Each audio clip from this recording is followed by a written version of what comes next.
Hello everyone. I'm back with another one of my little intro lessons. Again, these are designed to support students in my computer science classroom, but if they help anybody else, how awesome that would be. I am focused on random today. Random is something that I introduced actually really early on in my lessons in my classroom because it provides like a random element to our exercises where we don't always have to input or interact with our activities or exercises where we have to ask the user every single time. Sometimes it's nice just to generate some random numbers. And we also do some graphic stuff in our classroom, so the random is nice with that.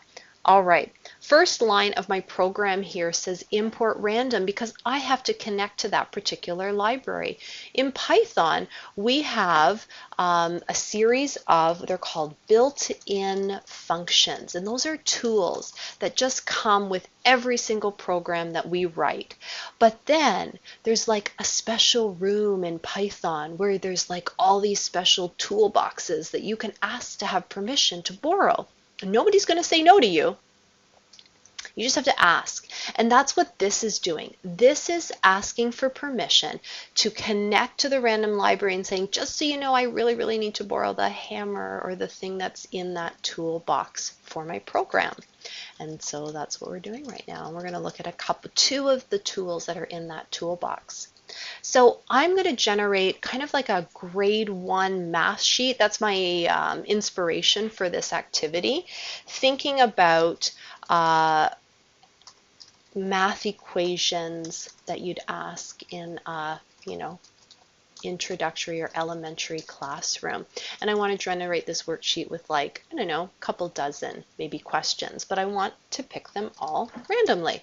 So what I'm doing here is generating some random numbers. I'm thinking like 3 plus 12, 4 times 6, those kind of questions. And the tool that I'm using is in the random library, and then I use this little dot to say inside of it, I want the tool called randint. And that's going to give me a random integer, that's a whole number. And so I tell it how low that number could be, how high that integer could be, and it'll give me a value anywhere in between. I might get 0, I might get 20, or I'll get something else in between. And my second one, I'm going to change it up and be from like 1 to 20 because, I don't know, like 0 plus 0 seems, I don't know, silly to ask. So that's just my choice. If you like something different, you pick something different. The other tool that I have is called choice. So again, the random library dot inside choice says, hey, I'll pick something out of a set of choices or a list of choices. So that's what this list is up here for me. Those are our 4 operations that we're focused on. And okay, I get it. Grade 1, maybe they're not doing division. Work with me a little here, people. This was an inspiration. So I'm going to pick a random operation for each one of these questions. And I've gone and printed that question out. Number 1, operation. Number 2, equals. I'm going to run my code. See how it looks. Not bad, right? Yeah, a grade 1 student is not doing that. If I run my code again, I get different numbers there. And both of them, though, happen to be the divide. Okay. If I want a whole series of these to show up on the screen, I need to copy and paste a whole pile of times. So I have no idea how many I pasted there. 6. Okay, great. So there we go. I've run my code. I have it repetitive. And I see it all printed out with all these random questions. So everything's great. But I have to say the like organizer in me kind of is a little bothered by the equal signs being all wonky. And I'd really like if they line up. And I can do that. Remember, as a programmer, I can do anything. I just have to learn how to write the code to make it do that. So to get the equal signs to align means I need to use some alignment tools. The problem with the equal is not the equal signs. The problem actually started way back here where I had like 1 digit and then I had 2 digits. That made my operation kind of misaligned. So over in my print statement, I'm going to align. So I'm going to add some formatting to each of these variables.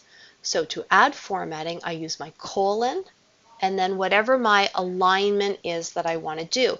I'm going to do right alignment, and I'm going to take every number and put it in a space of, let's say, 2 digits, because that's as high as my value is. I'm going to do the same for over here. Put it in 2 digits. I'm going to run it and show you the result of that. Oh, I only get 1.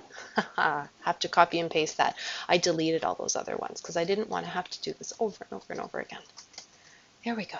All right, everything's all beautifully aligned now. Whenever I have 1 digit, what this little alignment tool here said was make a space in your output that has 2 spaces in it and put whatever the value is in this variable in those 2 spaces lined up on the right hand side, and then just fill it with blank spaces. That's what alignment does, fills it with blank spaces. I have other choices. There are other things that I can do in here. I can left align, I can center, but with numbers we always try to right align it. And so there we go. Now my equal signs are all nice and smooth versus the wonkiness that they were that first time. And every time I run this, I'm going to get another new set of numbers. What a super easy, fast way to be able to generate some random worksheets. All right, my friends, that's it for this video. Looking forward to seeing you in the next one.